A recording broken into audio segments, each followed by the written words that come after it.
You ask Tiger to solve. This deals with linear equations with one unknown. The final result is a equals 2/7.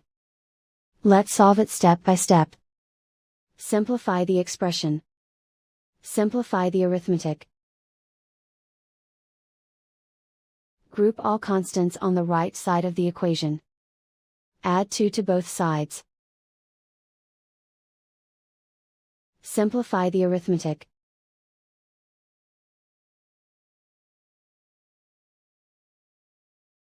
Isolate the a. Divide both sides by 7. Simplify the fraction.